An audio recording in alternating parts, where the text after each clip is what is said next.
Hello everyone, আমার নতুন আরেকটা ব্লগে তোমাদের অনেক অনেক স্বাগত। আর আজকের ব্লগটা আমি শুরু করছি আমার আসানসোলের বাড়ি থেকে। আজ তো অফিস নেই, ছুটির দিন, তাও আজকে বেশিক্ষণ ঘুমোইনি। মানে ওই 7টার সময়তেই ঘুম ভেঙে গেছে। মানে ওই অভ্যাসটা এমনই হয়ে গেছে, 7টার মধ্যে ঘুম ভেঙেই যায়। আগে তো ছুটির দিন প্রায় 10টা-11টা পর্যন্ত ঘুমোতাম।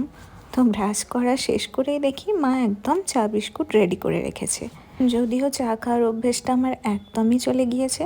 যেই আমি আগে 1 কাপ চা ছাড়া সকালটা শুরুই করতে পারতাম না, সে এখন আর একদমই চা খায় না। মানে সকালে তো খাই না, তবে বাড়িতে আসলে এখনও সকালে উঠে চাটা খাওয়া হয়েই যায়। আমার জানো তো এমন কোনো খাবার নেই যেটাতে অভ্যেস আছে। মানে এমন কোনো জিনিস এখনও নেই যেটা আমাকে রোজ না খেলে চলবে না। অনেকেরই শুনেছি যে ভাত না খেলে চলে না বা রুটি না খেলে চলে না, বেশিরভাগ তো চায়ের নেশা অনেকেরই থাকে। আমার এসব কিছু নেই। তো যাই হোক, কয়েকটা জিনিস ব্লিঙ্কিট থেকে অর্ডার দিয়েছিলাম, এদিকে সেগুলো এসে গিয়েছে। আসানসোলে এই ব্লিঙ্কিটটা শুরু হওয়ার পর আমাদের অনেকেরই অনেক সুবিধে হয়েছে। চটজলদি কোনো গ্রসারি আইটেম বলো বা ফলমূল শাকসবজি, যে কোনো কিছু দরকার হলে যে বাজারে গিয়ে আনতে হবে, সেই ঝামেলাটা নেই বললেই চলে। অর্ডার দিয়েছিলাম ওই আর কি, মায়ের ফেস ওয়াশটা শেষ হয়ে গেছিলো, সেটাই একটা হালদিরামের চানাচুর।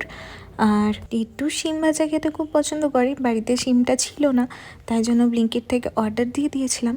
আর সাথে একটা লটি চকোপাই অর্ডার দিয়েছিলাম, গোপালের ভোগেও দেয়া হবে আর আমাদের ওপরে ফ্ল্যাটে যে পুচকিগুলো থাকে ওদের জন্যও।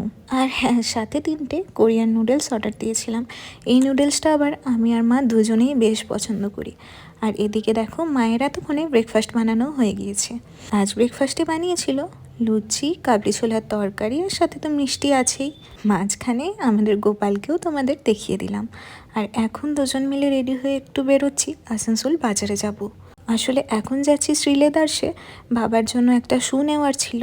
তো বাবার জন্য নেব বলে গিয়ে ওখানে দেখি টিটুর একটা জুতো পছন্দ হয়ে যায়, ও নিজেও নিয়ে নেয় আর আমাকেও জোর করে একটা নিতে বলে।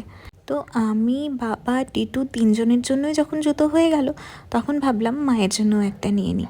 তো আর 4জনের জন্যই এখান থেকে জুতোর শপিং করে এলাম।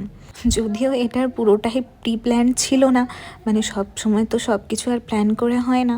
আমি তো একদমই নিতে চাইছিলাম না, কারণ আমার কাছে অলরেডি অনেকগুলো শ্যু আছে।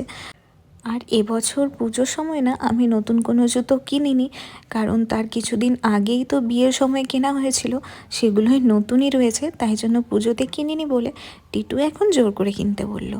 তো যাই হোক, শপিং করে এখন বাড়িতে চলে এসেছি। এদিকে দেখি মা মাংস কষাচ্ছিল, তাই আমাদেরকে বাটিতে করে দিয়ে দিল। শুধু জুতোর শপিং না, সাথে আর কিছু কিছু শপিং করেছিলাম। মানে আমার একটা থার্মাল নেওয়ার ছিল, সেটা নিয়েছি। তারপর লেপের কয়েকটা কভার নেওয়ার ছিল, সেটা নিয়েছিলাম। তো সেগুলো আর তোমাদের এখন দেখালাম না, পরে কখনো দেখিয়ে দেবো। এদিকে দেখো, লাঞ্চ টাইম হয়ে গেছে, মা আমাদের খেতে দিয়ে দিয়েছিল। খাওয়া দাওয়া সেরে দুজনে মিলে ঘুমিয়ে পড়েছিলাম। আর এখন হচ্ছে সন্ধেবেলা, আবারও দুজনে মিলে বেরিয়ে পড়লাম আসানসোল বাজারের উদ্দেশ্যে। কি হয়েছে জানো তো, সকালে যে জুতোগুলো নিয়ে গেছিলাম তার মধ্যে বাবার জুতোর কালারটা বাবার একটু পছন্দ হয়নি, তাই জন্য ওটা চেঞ্জ করতে যাচ্ছি।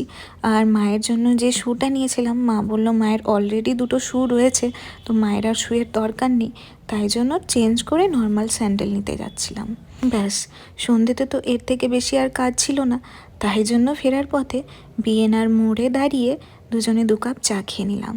এই জায়গাটায় দাঁড়িয়ে না অনেক নস্টালজিক ফিল হচ্ছিল, কারণ আগে যখন আমি এখানে কাছাকাছি একটা জায়গায় কাজ করতাম, তো এই জায়গাটা হচ্ছে বিএনআরের বাস স্টপেজ।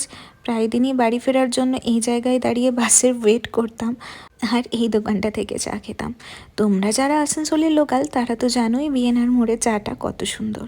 তো বাড়ি ফেরার পথে আরেকটা জায়গায় এলাম, মানে একটা ফুড কোর্টে কিছু একটা খাবো বলে। তো বিশেষ কিছু খাওয়ার ইচ্ছে ছিল না, টিটু তাই একটা ধোসা নিল আর আমি নিলাম ভেজ স্যান্ডউইচ। আসলে এই দোকানটা পুরোটাই ভেজ, নন ভেজ এখানে কিছু পাওয়া যায় না। আর খাবার দাবারের স্বাদ কিন্তু এখানে বেশ ভালো।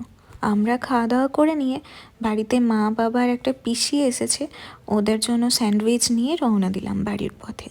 আজকের ব্লগটা তাহলে এখানেই শেষ করছি, দেখা হচ্ছে খুব শীঘ্রই নতুন একটা ব্লগে। টাটা।